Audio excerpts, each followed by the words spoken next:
information. Notanterahana ny fahavalambefolo sy ny fahasivambefolo ny volana octobre lasa teo ny fanadinam-panjakana mikasika ny zaitra eto Madagasikara. Mpiadina miisa 27 no niatrika izany fanadinam-panjakana izany teto anivony Eccova, izay nitsinjara tamin'ny ivon-toeram-panadinana miisa 4 manerana ny Madagasikara. Voakasik'izany tany Antsiranana, Toamasina, Mahajanga, Fianarantsoa ary Antananarivo. Noporofony mpianatra teto anivony Eccova fa vony izy ireo amin'ny fiantrehana ity fanadinana ity.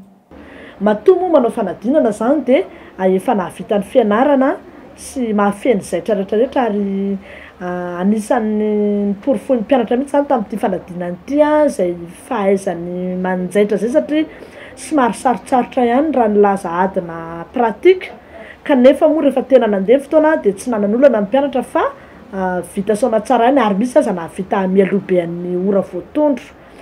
Zay koa moa tena tsy mikelena mihitsy na tsara ny kalitaon'ny fampianarana satria resaka zaitra resaka lamaody ny resahana zany tokony ho tena mahafehy an'izany mihitsy ny mpianatra vao afaka miatrika an'izany fanadinana izany. Manana ny lanja manokana ny fanadinam-panjakana mihoatra amin'ny teo aloha satria eo ny tena ahitana ny fahaizan'ny mpianatra manodidina ny 100 teo eo ny isan'ireo mpiadina manerana ny Madagasikara.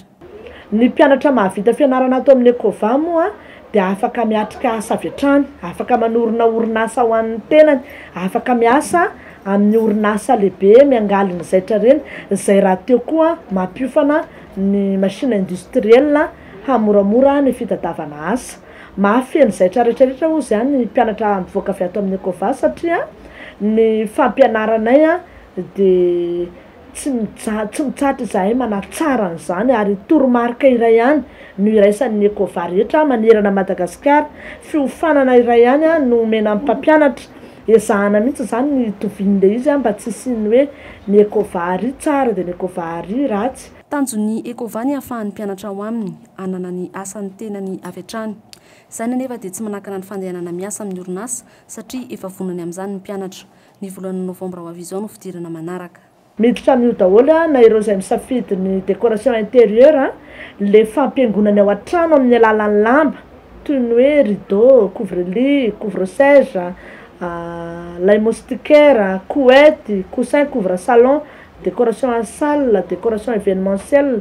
Io zany le décoration ampianarin'ny Eccova ary mbola ny Eccova ihany eto Madagasikara no mampianatra an'io.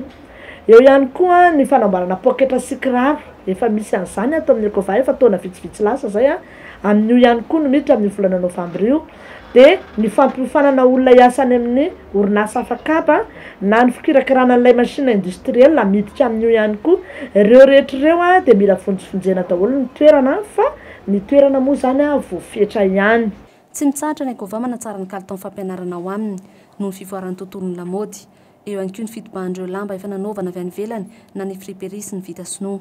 Saingina izany aza dia manana mahizy azy ny olona nianatra sy nandalina manokana mikasika ny zaitra. Le fandaharam-pianarana zany eo foana iny fa tsy maintsy mitrandraka an'le tendansa foana zany zay dia tsy mahazo manadino traditionnel ihany koa satria io zany miovaova eo dia voafehy amin'ny mpianatra foana zany izy rehefa mivoaka. Fa ny tena iainana amin'izao aloha zany dia ny robe zany no tena ny robe sy ny manarakaraka anazy ny chemise sy ny akoatran'izay fa ny robe zany ny tena hoe manjaka aloha amin'izao fotoana izao ary voafehy amin'ny mpianatra tsara mihitsy izay resaka robe izay.